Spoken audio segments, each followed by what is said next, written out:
Selamat sore semua.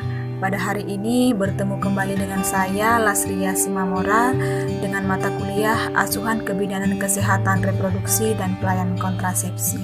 Adapun yang menjadi topik kita hari ini adalah tentang praktik edukasi perubahan pada masa klimakterium.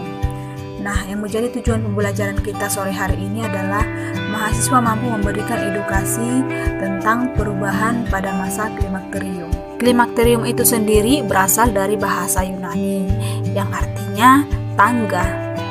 Jadi, klimakterium secara definisi merupakan masa peralihan antara masa reproduksi dan masa senium. Masa antara reproduksi dan masa senium itu disebut dengan klimakterium. Masa daripada klimakterium itu setiap individu berbeda. Namun saya mengambil dari buku Ilmu Kandungan Sarwono yang berwarna biru. Di sana dikatakan bahwa rentang daripada masa klimakterium itu lebih kurang 13 tahun.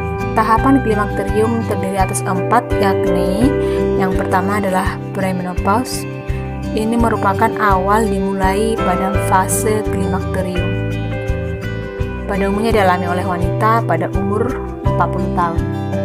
Ditandai dengan siklus haid tidak teratur, perdarahan haid yang memanjang dan relatif banyak, terkadang disertai dismenor. Tahapan yang kedua adalah perimenopause. Ini merupakan peralihan antara pra dan pasca menopause. Di sini juga terjadi perubahan siklus menstruasi. Kadang siklusnya panjang lebih dari 38 hari dan ada juga yang siklusnya pendek kurang dari 18 hari. Jadi pada tahapan perimenopause terjadi perubahan ke arah menopause. Tahapan yang ketiga adalah menopause. Pada umumnya dialami oleh wanita umur 45-55 tahun. Tahapan menopause ditandai dengan siklus haid sudah berhenti selama 12 bulan terakhir secara berturut-turut. Tahapan yang keempat adalah postmenopause. Postmenopause pada umumnya dialami oleh wanita umur 60 tahun. Pada masa postmenopause, sumber androgen utama itu berasal dari kelenjar adrenal. Sebelum kita sampai ke tahap praktik edukasi tentang perubahan masa klimakterium pada wanita, saya akan menguraikan secara ringkas fisiologi daripada klimakterium tersebut.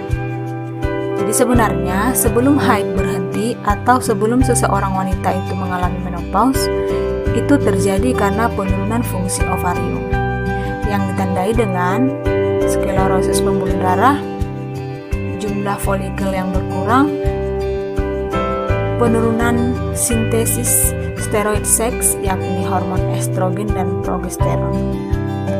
Jadi seiring dengan penurunan fungsi ovarium tersebut, maka terjadilah penurunan kemampuan menanggapi rangsangan gonadotropin sehingga interaksi antara hipotalamus dan hipofisis terganggu. Maka terjadilah feedback negatif terhadap hipotalamus yang berkurang, sehingga terjadilah peningkatan produksi FSH dan LH yang meningkat. Jadi sebenarnya peningkatan produksi FSH dan LH yang meningkat tersebut merupakan menjadi diagnosis terjadinya sindrom klimakterik yang disertai dengan menyesuaikan dengan umur wanita tersebut. Jadi karena penurunan hormon estrogen dan progesteron tersebut, terjadilah beberapa gangguan pada wanita tersebut, yakni yang pertama adalah gangguan neurovegetatif. Ini ditandai dengan gejala-gejala muncul sebagai gejolak panas atau yang sering disebut dengan hot flush, mengeluarkan banyak keringat, merasa kedinginan, sakit kepala, bising telinga, jantung berdebar-debar, gangguan pernapasan, dan juga terkadang jari-jari atrofi dan terjadi gangguan usus.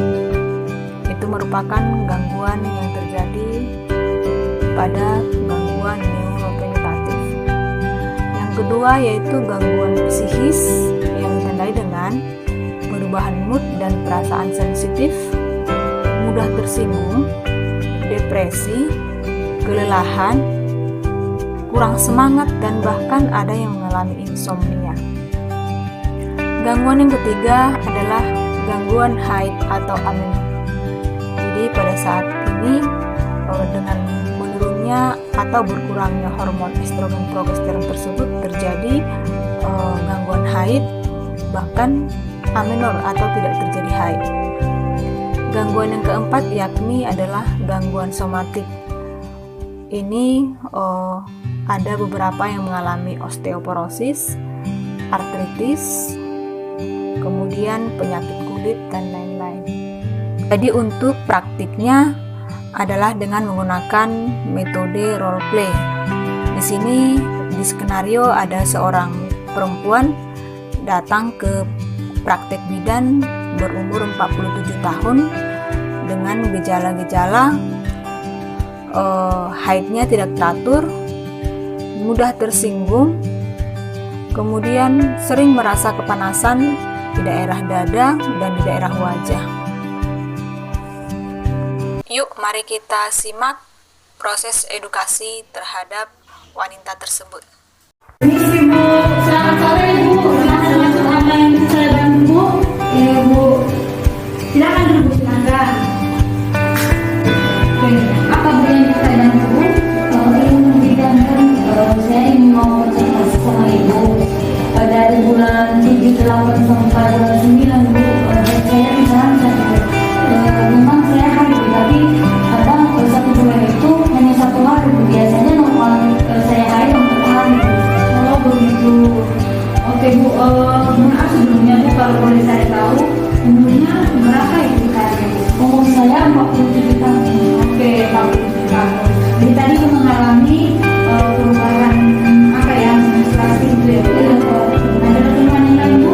Ada Bu, di setiap malam ini saya merasa berat, terutama di bagian dada saya, wajah saya sama airnya. Ada Bu, ini ada Bu ya? Iya Bu, ada masalah seksualnya, ada masalah? Iya Bu, ada masalah kayaknya gitu.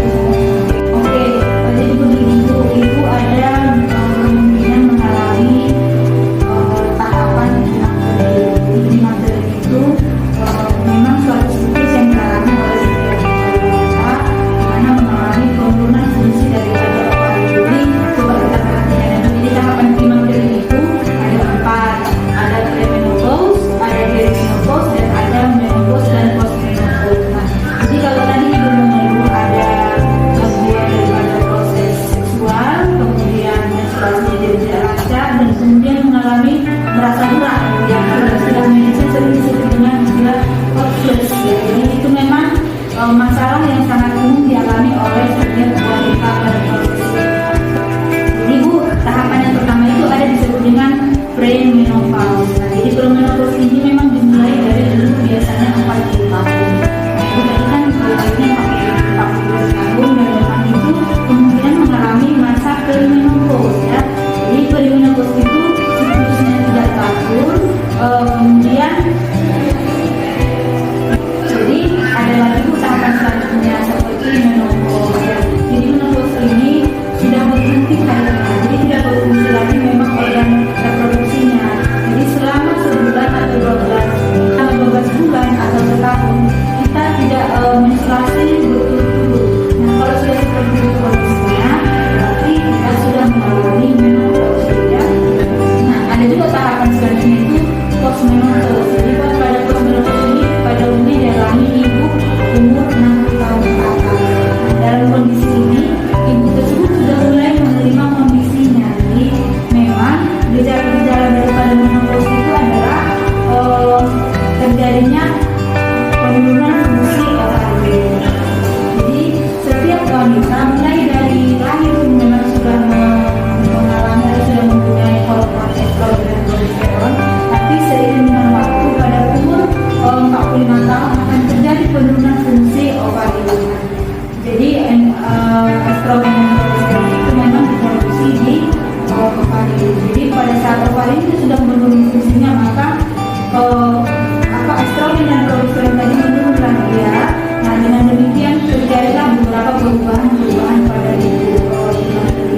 apa saja yang menjadi perubahannya tadi Bu, ada disebut dengan gangguan neurovegetatif. Contohnya kita merasa kelelahan, gerah, kemudian menstruasi dari lancar, bisa siklusnya panjang, malah bisa siklusnya pendek.